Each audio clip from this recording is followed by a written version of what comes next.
Hola, bienvenidos a este nuevo video del canal Programador TV.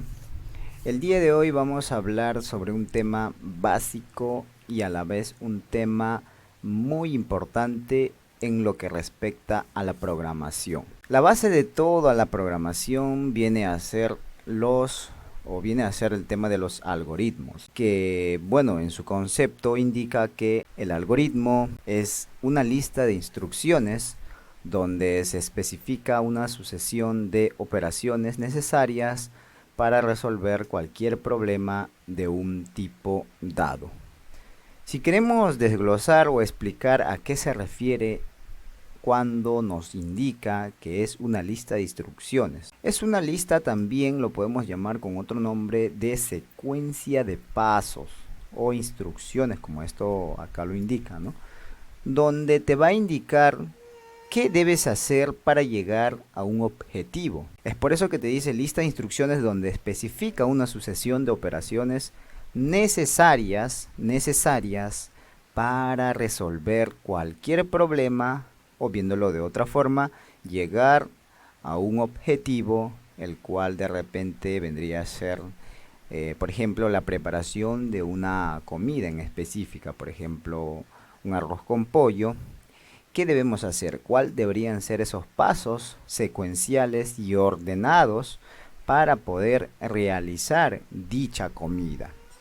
Entonces, si lo queremos comparar con eso, esto vendría a ser específicamente y sencillamente el concepto de algoritmo.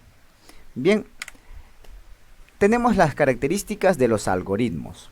También vamos a precisar que las características de los algoritmos vienen a ser indicar todas las características de los elementos que se emplearán en el desarrollo del algoritmo. Así es.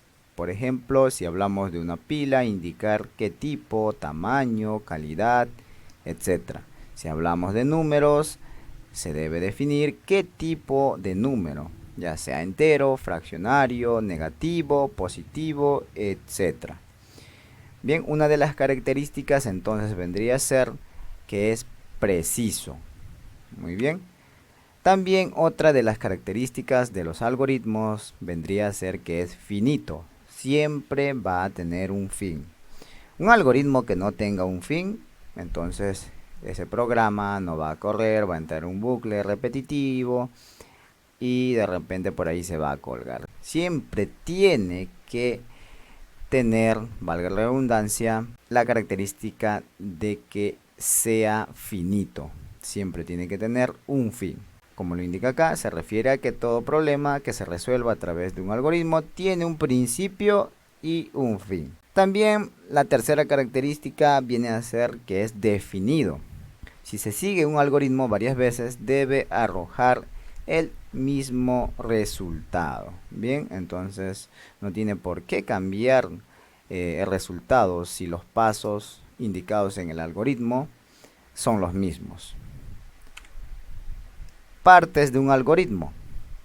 Vendría a ser la primera parte, la entrada, donde se indican todos los elementos, ya sea las variables, las constantes y sus características que se van a utilizar para resolver el problema.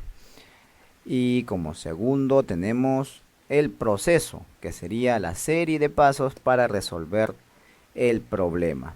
Y por último, la salida, que sería ya donde se imprimen todas las variables o el objetivo donde nosotros queremos llegar con nuestro algoritmo. Bien, vamos a ver también los tipos de datos. Tenemos los tipos de datos numéricos. En este caso vendrían a ser los enteros, por ejemplo, los naturales, menos 5, menos 4, menos 3, por ejemplo, 1, 2, 4, 6, positivos y tanto negativos. Como segundo tipo de dato, dentro de numéricos tenemos a los flotantes o reales, ¿no? Que vendrían a ser en este caso los decimales y la notación científica. Bien, también el segundo tipo de dato vendrían a ser los no numéricos, que vendrían a ser todos los tipos de caracteres, ¿no? Texto, string, cadena. Esto ya lo vamos a ver con profundidad en los ejemplos que vamos a ir resolviendo poco a poco conforme a nuestros ejercicios. También tenemos los tipos de datos no numéricos lógicos, que son NOR, SOR, AND y OR, que vendrían a ser pues verdadero o falso y la combinación de esto, ¿no? Según a la tabla lógica de posiciones, ¿no? Los valores lógicos que van obteniendo según a estas notaciones, ¿no? Lógicas. Bien, entonces también tenemos la estructura de los algoritmos. La estructura vendría a ser, por ejemplo, en primer lugar, la estructura simple son aquellas en las que una acción, o también llamada instrucción, sigue a otra de acuerdo con su orden de escritura. Las tareas se suceden de tal modo que tras la salida final de una se efectúa la entrada principio en la siguiente y así sucesivamente hasta el fin del proceso. Bien, esto vendría a ser la secuencia simple, que tras una acción viene la otra acción y luego la siguiente acción. Algo simple que no hay por qué complicarnos, ¿no? Pero ya en la segunda, que vendría a ser de selección, entra a detallar aquí como una pregunta, ¿no? Se produce cuando existen varias alternativas, así es, resultantes de la evaluación de una determinada condición. Aquí trabajamos ya con condiciones. También esto vendría a ser otra estructura de algoritmos. Y tercero, tenemos la repetición o bucles. En este caso, esta estructura se aplica cuando una operación o conjunto de ellas debe repetirse muchas veces. Definido bucle, es decir, es un segmento de un programa cuyas instrucciones se van a repetir bien un número determinado de veces mientras se cumpla una determinada condición. Entonces ya tenemos tres tipos de estructuras de algoritmos que ya estamos viendo en cuanto a la teoría y lo vamos a profundizar cuando hagamos o resolvamos ejercicios de algoritmos. Bien, tenemos también el diagrama de flujo, que es la representación gráfica de un algoritmo. El diagrama de flujo de datos es una herramienta que permite visualizar un sistema como una red de procesos funcionales conectados entre sí por conductos y tanques de almacenamiento de datos. Son gráficas, como ya les mencionaba, que representan la dirección que sigue la información que contiene un algoritmo. Los datos se encierran en diferentes figuras llamadas figuras lógicas. Ya vamos a ver también en cuanto a las figuras lógicas que vamos a utilizar en este diagrama de flujo. Y aquí tenemos las figuras lógicas, ¿no? Los más importantes empleadas en los diagramas de flujo. Por ejemplo, en el número 1 tenemos el inicio y el fin. Proceso, una imagen rectangular o un rectángulo ahí. La decisión, que viene a ser un rombo. El ciclo, que viene a ser ahí un trapezoide, algo así como un trapezoide. Y la lectura de datos o la entrada de datos vendría a ser algo así como un rombo ovalado, ¿no? Bien, entonces esto vendrían a ser las figuras que nosotros vamos a ir utilizando cuando representamos un algoritmo en un diagrama de flujo. Aquí también tenemos más, tenemos por ejemplo aquí esta figura que representa que vamos a ingresar un documento. La entrada manual, por ejemplo, ahí está otra figura. Conector fuera de página. Conector, que vendría a ser un círculo. Y la impresión en pantalla, ¿no? Que ya vendría a ser esa figura en el número 10. También tenemos el ejemplo, ¿no? Vamos a ver un ejemplo.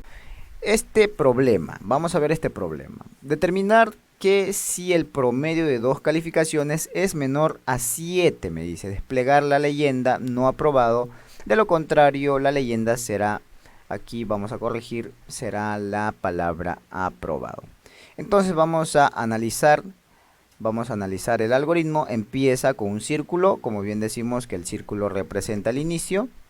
Esta figura representa la entrada de datos. Va a ingresar aquí la calificación 1 y la calificación 2. ¿Qué va a hacer con estos datos? En el siguiente va a procesarlos. Por eso mismo vamos a ingresar una figura rectangular en el cual le vamos a indicar que promedio va a ser igual a calificación 1 más calificación 2 entre 2. Y en el siguiente proceso vamos a preguntar si este resultado denominado promedio, la variable promedio, es mayor o menor que 7. ¿Qué pasa si es menor a 7? Me dice mostrar el mensaje no aprobado. Así es, si es menor que 7, si es menor, sí, entonces no aprobado. Si es menor, o sea, si es mayor, no, entonces aprobado con el promedio de, bueno, aquí tiene que imprimir el promedio más la palabra aprobado con, si de repente tiene 10 o de repente tiene 8, bueno, va a estar aprobado, ¿no? Entonces, finalmente, ambos van a ir a fin, al último proceso que vendría a ser fin, salir del algoritmo o del programa. Bien, entonces, esto vendría a ser un ejemplo muy claro de diagrama de flujo representando, un algoritmo o un problema, ¿no? Esto vendría a ser un problema y esto vendría a ser su representación en un diagrama de flujo. El pseudocódigo, que vendría a ser como nosotros lo leemos, ¿no? El diagrama de flujo. Vamos a volver al diagrama de flujo, por ejemplo, aquí, inicio. Vamos a ver, acá vendría a ser leer variable 1 y variable 2, que vendría a ser calificación 1 y calificación 2. Vamos a adelantarnos. Ahí está. Lo que les decía. Desarrolle el pseudocódigo para determinar si el promedio de dos calificaciones es o no aprobatorio. Variables a utilizar: promedio, calificación y calificación 2. Estas son las variables que hay que definir también en cuanto a la representación con pseudocódigo del algoritmo. Entonces, el primer paso sería leer calificación 1 y calificación 2. En el segundo paso el segundo proceso vendría a ser calcular promedio. En el tercer paso vamos a preguntar si el promedio es aprobatorio o no. Y por último vamos a mostrar, ¿no? O imprimir también podríamos poner, ¿no? Mostrar leyenda, no aprobado, imprimir promedio. Muy bien. Entonces, si es sí, mostrar leyenda, si es sí, mostrar no aprobado. Y si es no, si no, por eso es que aquí me está indicando si no, porque ya se está refiriendo a cómo nosotros debemos representar, bueno, la negación de sí. Mostrar leyenda aprobado y el promedio, ¿no? Y por último, imprimir promedio. Esto vendría a ser todo un paso, ¿no? Todo esto, imprimir promedio. Y luego, fin. Siempre cuando representamos un algoritmo en pseudocódigo tenemos que escribir la palabra inicio y la palabra fin. Ya eso lo voy mencionando para que ustedes lo tengan muy bien en claro. Bien, entonces ahí vamos a terminar en cuanto a la teoría de algoritmos, cómo es su representación de diagrama de flujo en pseudocódigo, cuáles son las figuras lógicas que vamos a utilizar para representarlos en el diagrama de flujo y cómo debemos desarrollarlo, ¿no? En el siguiente video vamos a ver ya el primer ejercicio para aplicar todo este conocimiento que hemos adquirido en estos pocos minutos en cuanto a los algoritmos, y así sucesivamente vamos a ir desarrollando más ejercicios hasta poder programarlos en un programa de verdad. Bueno amigos, nos vemos en un siguiente video donde vamos a resolver un ejercicio de algoritmos para poder aplicar todo este conocimiento teórico que hemos adquirido en este video. Nos vemos en un siguiente video tutorial. Hey.